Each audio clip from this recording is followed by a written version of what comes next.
Bleeding purple and gold. From the heart of Los Angeles, this is the LakersNation.com podcast with your host, Trevor Lane.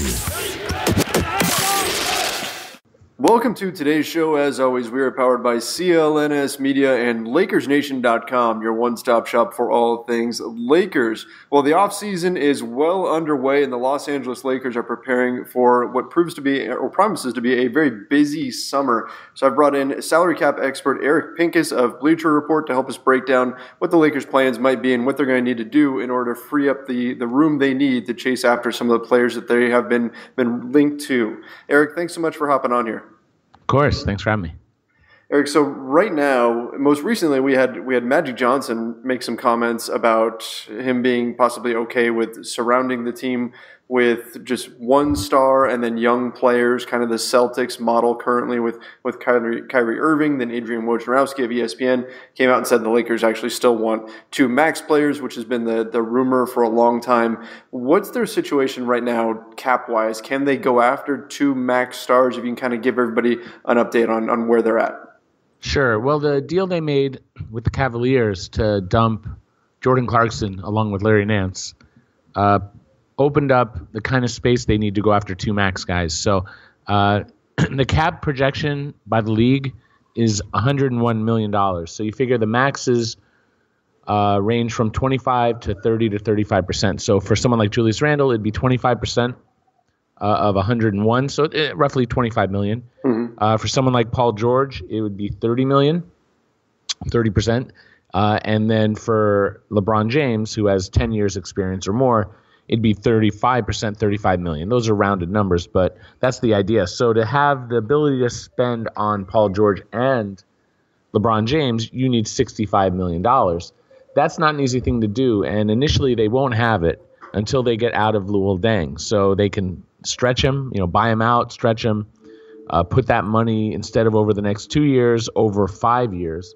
And there's different ways they can even give him an extension and extend it over a longer period of time. But just getting rid of him or trading him, in theory, would open up the room to get Julius Randle. If they do trade him, that would open, rather, to get LeBron James. If they trade him then, like flat out and clear that money, then they could have some room to keep Julius Randle as well. So the question for the Lakers then would be, what is it worth to keep Julius Randle, and what are teams wanting in order to take on Luol Deng, in order to absorb him into cap space? Is it 1 first? Is it 2 first, et cetera? So it's going to be kind of a risk-reward here with the Lakers, where they have to figure out just how highly they value Julius Randle and how much it's going to take to bring him back, right? Right. And it's really, the idea is, if you've got LeBron and if you've got Paul George, let's say the two of them decide to come, which we're not assuming, but let's take that as the starting point. Mm-hmm. Do the Lakers want to be paying at that point $17, $18 million to Luol Deng to not play when they're going to need to build out around those two guys? So if it's not Julius, it should be someone else, because it's not just like, are you trading away a first or a couple of firsts to keep Julius? It's more, are you trading those picks or whatever it takes to have a real chance at winning with those two guys? Because it's not, they're not going to come and be like, okay, we'll just wait until 2 years for his contract to come off and then we can go spend some more. That's not realistic. So yeah, it's about Julius and risk reward, but it's also about just fleshing out a real team. Now, they have nice young players, the Lakers do, but you're going to need more than that. You bring in the stars, you have the young players. If you let Julius go, you're going to need a replacement. If you have the chance to pay other good players to come, you've got to take it. So really curious to see how it all comes together, but those are good problems to have, right, for the Lakers, because at that point they've gotten the yes from those stars. Oh, absolutely, yeah. If you get the yes, then you try to make the moves to just make it work. The one thing that I've always looked at when I've looked at this whole situation, and with Julius Randle, if you're LeBron James or if you're Paul George, isn't he the guy that you want on the team? Wouldn't you be telling the Lakers, hey, find a way to keep him? Because he was really their best player this season. He had particularly a monster game against LeBron James and the Cleveland Cavaliers. If he's going to come, I would think those guys would want to play with Julius Randle, not watch him walk out the door. Yeah, you would think. And perhaps more so for Paul George because they share the same agent, right? So you have Aaron Mintz of CAA, who reps both Paul George and Julius. It's really going to depend on what Paul George wants. He may want to stay in Oklahoma City, may want to go somewhere else. But if he wants to come, if the Lakers are basically saying, nah, we don't want Julius, is that going to be a negative in the column of CAA in Paul George? Is his agent going to do his part to dissuade him and say, you know what, we don't really trust the Lakers. We don't like the way they treated Julius. First they benched him, and then when they finally started him, they wouldn't pay him, and now they're letting him go. Maybe that's enough reason. Maybe if Paul George has any ambivalence, maybe that's why he doesn't come. So you can argue, and I'm not sure it's true, but you can argue that giving a good deal to Julius Randle is part of the key to keep getting Paul George, and that getting Paul George could be the key to getting LeBron James. So it could all be intertwined. Magic, Johnson, Rob Pelinka, they've got to have a feel for it. They've got to tread wisely because it could all come together perfectly or it could all fall apart very quickly. Quite a tangled web, yeah. I mean, and if you even want to go even further, you can say that giving Kentavious Caldwell-Pope over $17 million is a step towards getting LeBron James because they also share an agent. Now, what you were saying, though, did bring to mind the fact that D'Angelo Russell also shares that same agent, Aaron Mintz, right? So could that already be a negative because they traded away D'Angelo? I mean, they've had a difficult relationship with Mintz this year. It's just the reality because they traded his player, then they didn't make a good offer to Julius from they were willing to accept $12.4 million in salary, which is really the cap hold that Julius will take up. So if the Lakers have his bird rights, they can pay him whatever they want up to that $25 million. But to do so, they need to set aside $12.4 million. And so his agent said, why don't we just do 12.4? Because then that's the number you need to have to keep him. And it's just a very smart approach. But the Lakers weren't convinced at that point that Randle was the right guy for them. I mean, and Randle to date had been very inconsistent. I thought it was focus. In retrospect, it was just that he didn't have the kind of conditioning to play the way that he needs to play, which he built up over the last summer. And so coming in the kind of shape he was in, he was able to do a lot more, both as a scorer, as a defender, especially as a defender, but really just being more consistent. So, yeah, there's some negativity that went on. I mean, Randle thought he was going to be traded, wanted to be traded at some point, but the Lakers didn't trade him, and he really flourished. And it's one of those things where, bygones be bygones. If the Lakers got rid of Russell, they still have the time to repair that by doing right by Julius and then with George. So it could all work, but yeah, they definitely had a rough go at it. But that's kind of the nature of relationships between teams and agents. It's not always going to be a positive thing. There's going to be it's just a normal relationship like with any other business. You have ups and downs. Sure, yeah. I mean, it can be a bit of a roller coaster, but you know what I mean. When hindsight's 20/20, but looking back, Julius Randle at just over $12 million. After the season he just had, you have to think he's going to get more than that this summer, maybe substantially more. You think the Lakers are kicking themselves a little bit for not going and taking that offer?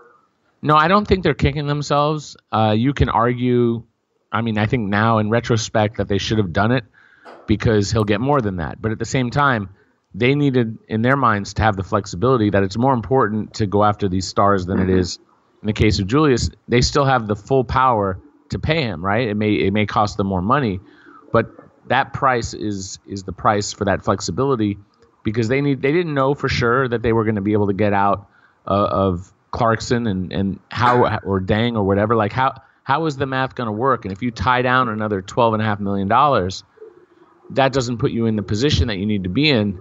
So obviously, in retrospect, let's say he signs like either with the Lakers or with someone else and is getting paid $18 million a year, $20 million a year, $16 million a year, then yeah, they should have in retrospect. But looking at the moment when he wasn't as proven and when they had a real goal that overcommitting to a young guy. And then there's one more factor is, we don't know for sure that Randle is as good if he's sitting on a contract. I mean, that's true. Maybe that's him. Maybe that's not him. In the past, it's been other players. Some players have gotten paid and gotten better, and some players have gotten paid and they stopped working, and that's just reality. Some players are like that. I'm not suggesting Randle would have been like that, but it is a factor that we just don't know, and it's possible that paid that kind of money, he might not have worked as hard. Maybe coming off the bench for the stretch that he did and being so dissatisfied is why he ended up eventually becoming such a consistent positive because of that negative. Yeah, that's a great point. We don't know exactly what impact that would have had on Randle and his effort level, his activity level, especially when he really blew up after the turn of the year, and especially February, March, when he really took off. Do you have any sense for how big of a priority Julius Randle is for the Lakers? I mean, we have to assume that he's probably behind LeBron James and Paul George in terms of their targets, but where would he sit in respect to a guy like, say, DeMarcus Cousins, DeAndre Jordan, those guys? Do you think the Lakers value him above or below, or do you have any sense of that? I find it hard to believe they go after Cousins because in the case of Cousins, he was a question mark because of attitude and approach to the game anyway. And then you take the Achilles injury where they already have, Jeannie Buss has the experience with Kobe, right? Mm-hmm. And he never was the same after that Achilles tear. Is she going to risk in this moment everything on DeMarcus Cousins? I feel like no, but who knows? And then in the case of DeAndre, I would argue that Brook Lopez is a better fit for how the Lakers play than DeAndre. I like DeAndre a lot. I've known him since he came in as a rookie, and he's a really good defender/rebounder, especially team defender. He can anchor your defense. Maybe not as he's not blocking shots like he used to, but I don't know if. I mean, to me, Randle's younger and has a brighter future than DeAndre. And then in the case of Cousins, he's such a wild card. You can argue that Randle is the best choice. Now, what the Lakers feel about that and where they sit on that, I know how some people in the organization feel. He has a lot of support within the organization. A lot of people in the organization believe in him and would like him to succeed here in Los Angeles. Do I know where Magic and Rob sit on that? That's harder to get. There's a lot of people who I can talk to, I've known for years, who will give opinions, but they don't necessarily reflect what the top management is thinking, and so we're going to have to wait and see. But, it's definitely arguable that they should pay him. The question becomes how much, right? So, like, Randle at $15 million is a good price. $16 million a year is probably a good price. $18 million, you can debate it, probably still worth it. You start to get up to $20 to $25 million, and it becomes a different kind of thing. So that it becomes harder. It depends on who's offering what, and I could see. And I've heard rumor of a team like the Mavericks offering something like $20 million over 4 years, or starting at 4 years, so $80 million. And who knows for sure if that's accurate or what they end up doing. But I wouldn't be surprised if that's the market for someone like Julius. Yeah, I mean, there's not a lot of cap space out there this year. There's not a whole lot of teams with spending power. So it feels like this is going to be a buyer's market, but it really just takes one team in restricted free agency to just ruin all of your plans, right? Yeah, that's absolutely true. So one thing that I want to touch upon that I've been thinking about for a bit here, but this whole Luol Deng situation. Everybody's been looking at Luol Deng through the lens of what the Lakers need to do in order to move him and what other teams will be asking for in order to take him on. But from Deng himself, from his perspective, really his best interest, and he doubtlessly wants to leave the Lakers and go somewhere where they're going to play him, but it's in his best interest that he either gets just traded to a different team that might play him. So that's if LeBron James and Paul George sign on, and the Lakers end up wanting to bring back Julius Randle, and so they have to spend some assets in order to move him, or that the Lakers wind up stretching him and waiving him because then he can pick which team he wants to go to, and he'll find a new situation. But I think he's going to be in an interesting spot if the Lakers don't land those stars that they want, because then that incentive to move him, to spend those assets to get rid of him, that kind of goes away to an extent. In that type of scenario, did we then kind of move more towards the buyout realm and maybe Deng's willing to give back a little bit in order to find a new team to go to? Or what do you think happens in that situation? Because that's one thing that I don't hear discussed very much. Well, in theory, let's say the Lakers get either no stars or 1 star in 2018 July. Mm-hmm. They have put it out there, Magic and Rob, that they're open to waiting a year and seeing who's available in 2019, where guys like Kawhi and Kemba Walker and Klay Thompson, Kevin Love, I'm missing one K, Kemba Walker, Kawhi, Clay. There's Jimmy Butler will be out there, but that's not Jimmy okay. Butler. Kemba. There's one more. I'll think about it. Kemba, Kawhi, Clay, and Kristaps Porzingis will be restricted. No, it's not Kristaps, but I'll figure it out. But anyway, the issue is in the Deng case, it's like there isn't a true incentive. Oh, it's Kyrie. Kyrie's the other guy. Oh, there it is. Yep. Not that I don't expect him to leave Boston, but I don't know if Deng, like if there's no incentive for the Lakers. So let's say they need that money in 2019. So they have basically to the trade deadline to clear him. And then if that doesn't work, they have around the draft. And then that next summer in July to clear him. It's always harder to clear money the same year because you have to get zero back or less back in trade. But, there are possibilities out there.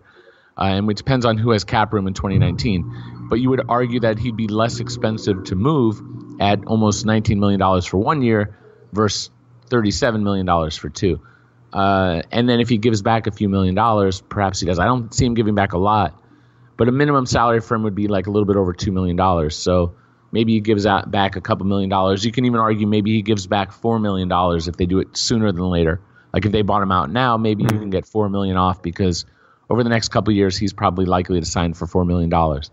But that doesn't really help in the case of Julius Randle. So down the road, if they need to trade him, they can. And it's probably less expensive. So you can argue it's better to wait. If they don't get the stars, they might be able to keep Julius if the price isn't too high and then sign one of the star and then manipulate it so they have room for one more guy the following year.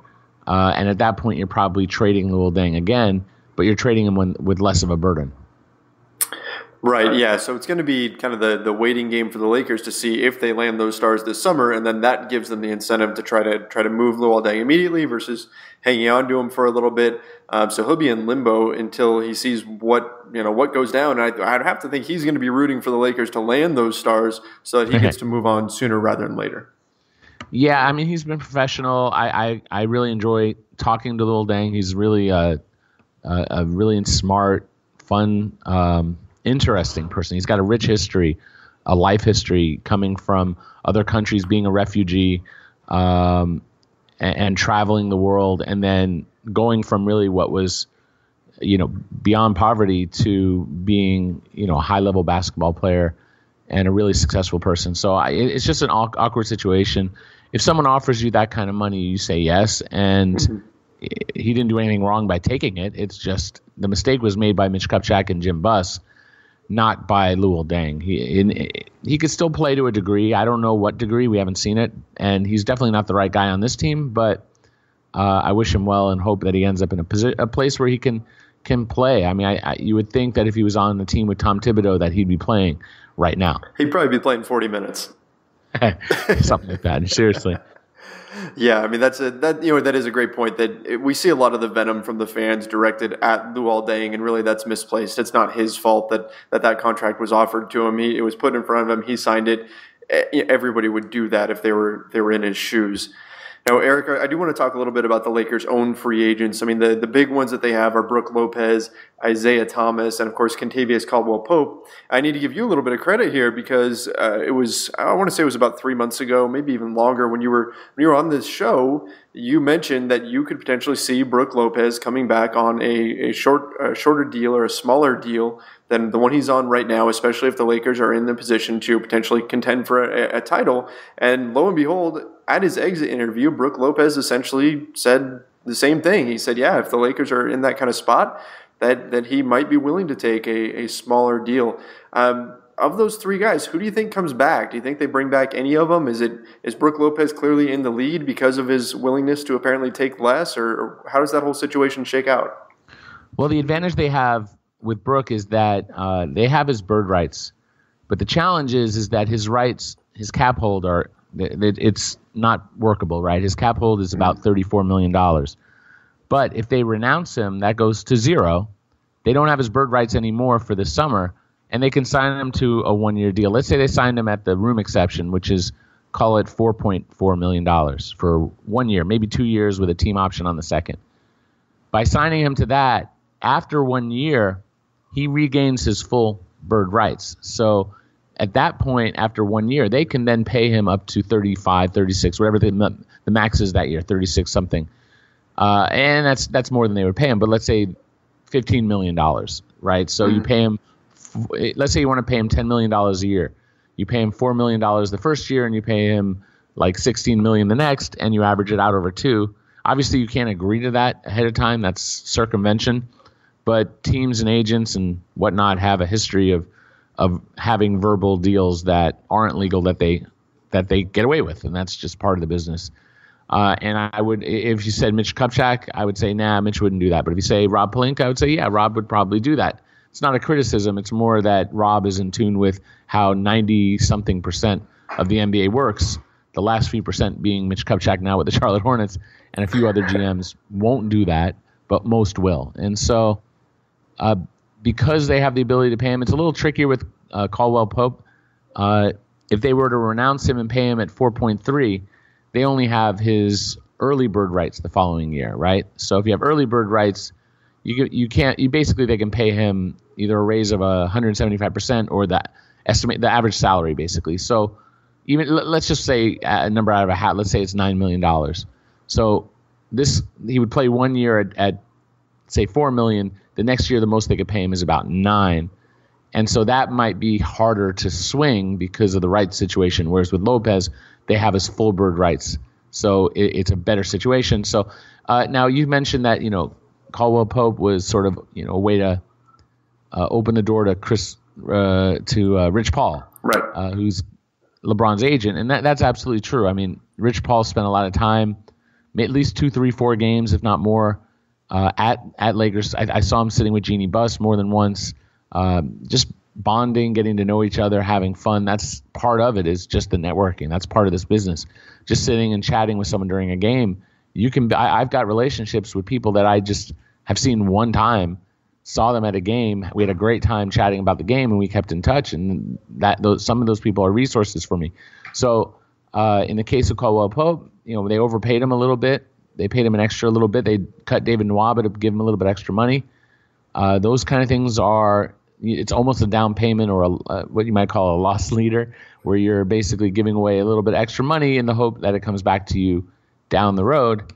So I wouldn't say outright that it's impossible. I mean, things could work where Caldwell Pope and Lopez are back with LeBron James, and Paul George, but it becomes really difficult if you're paying Julius Randle. How do you make that all work? It's not a clear thing, and I'll keep running the numbers to see if there's any sort of way. But in theory, there's always a way if people are willing to take less money. If LeBron was happy to take an extra less, let's say $8 million less, and that money goes to Caldwell Pope and someone in his agency who is basically like family, that's how LeBron treats he's basically partners with Rich Paul in so many words. Right. So maybe there's some flexibility. Once you get the yeses, then it's a matter of everyone getting together and saying, okay, do you want to win a title? Here's how we can win a title. I'm not saying they would win a title with this, but that's the approach, right?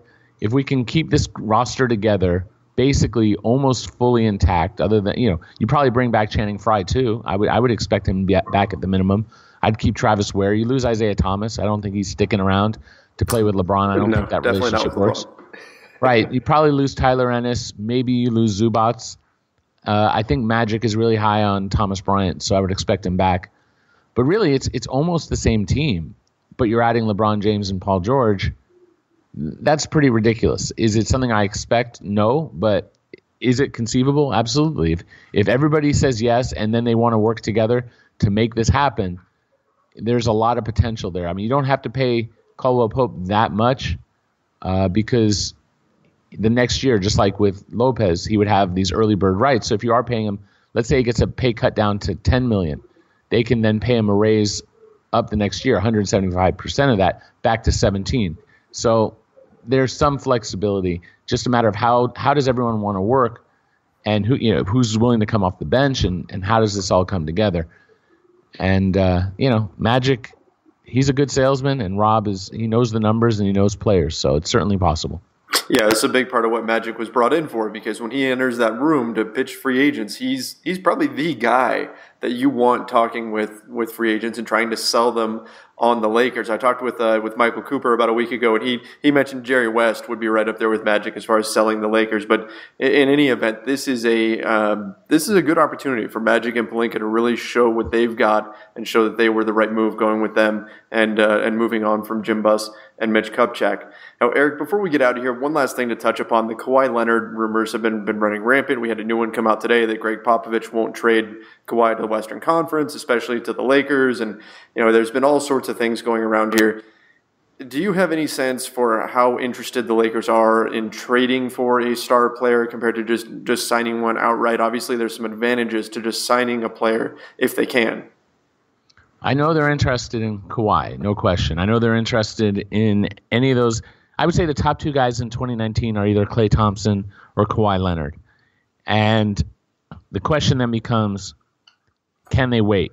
And how does it all work if they wait? Obviously, if they're investing now in two guys, they're not going to have the room for Kawhi later. What does Kawhi want? Like, how does he control the situation? What do the Spurs want?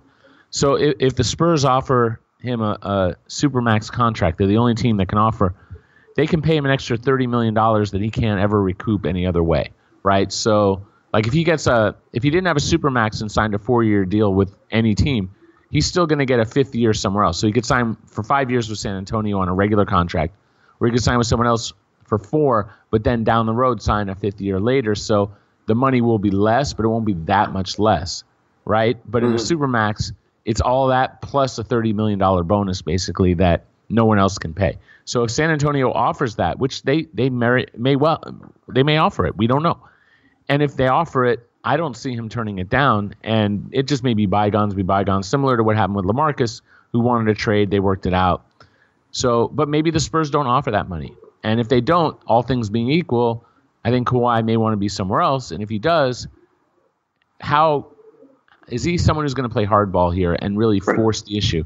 I think Paul George pushed hard, but he didn't push like as hard as he needed to get to where he desired. He said he wanted to go to Lakers.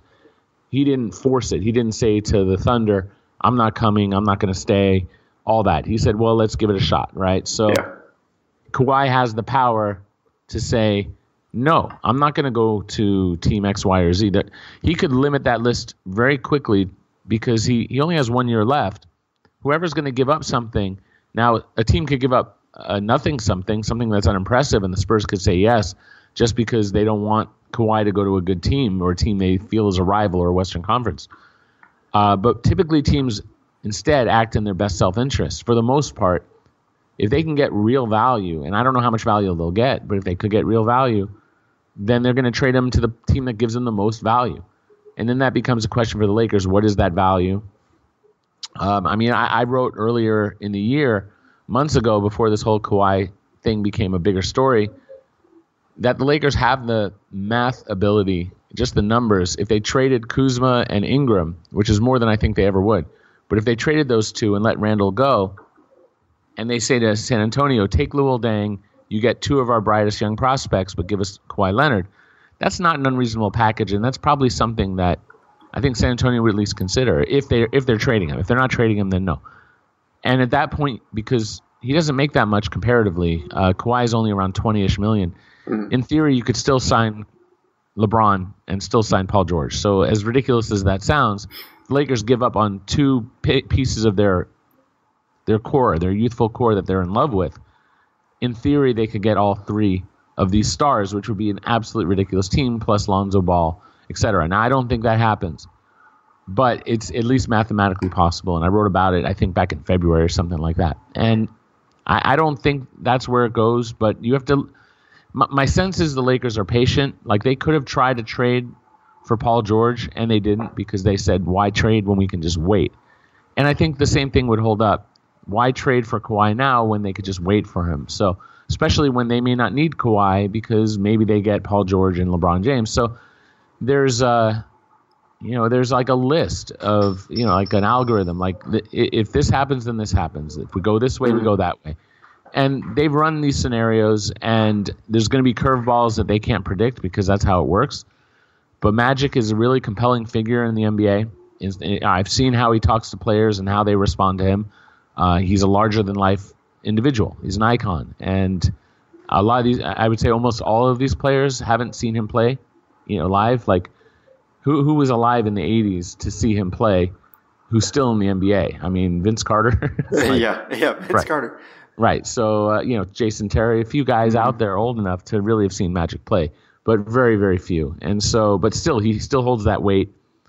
So they're monitoring the Kawhi situation. I think any article saying outright that the Spurs won't trade Kawhi to the Lakers isn't taking into account what Kawhi is doing. What is his say in this, and how much is he making lives miserable for everyone else to get what he wants? And that's an assumption that he wants to come to the Lakers that we're making that may not even be accurate as well. So there's a lot that we just simply don't know and can't know. And when it all goes down, most of the time they do it behind closed doors and only some of the actual truth leaks out. Sometimes we get the full truth, but sometimes it takes a few months for us to get a clear picture on what actually went down. Yeah, it's going to be an interesting situation to watch. And you're right. I mean, it really is the Paul George situation all over again if Kawhi does indeed want to go to the Lakers. But we don't even know that because Kawhi hasn't said anything. We haven't really heard a whole lot leaked from his camp or anything like that. So it's going to be one of those storylines that's going to follow us through the summer as we see, kind of where the Lakers go from here. Well, Eric, that was some amazing stuff as always. Really appreciate you coming on here. Appreciate your time, man.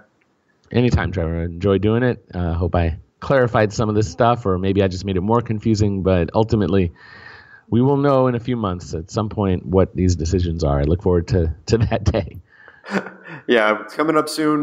We've got the draft coming up at the end of June, and then free agency begins July 1st, and then we're all going to be waiting with bated breath. We're going to be refreshing Twitter like crazy, waiting to see the news on exactly what Magic Johnson and Rob Pelinka are able to accomplish. Well, that should wrap things up for today's show, guys. Don't forget to head over to Bleacher Report to check out all of Eric Pincus's work. He is a phenomenal follow on Twitter as well, so make sure you guys find him on there. He does a wonderful job breaking down not just the salary cap and the Lakers, but the NBA at large, so certainly appreciate his time here. That's going to wrap things up. My name is Trevor Lane. This has been the Lakers Nation podcast. We'll be back next Monday with another show. See ya.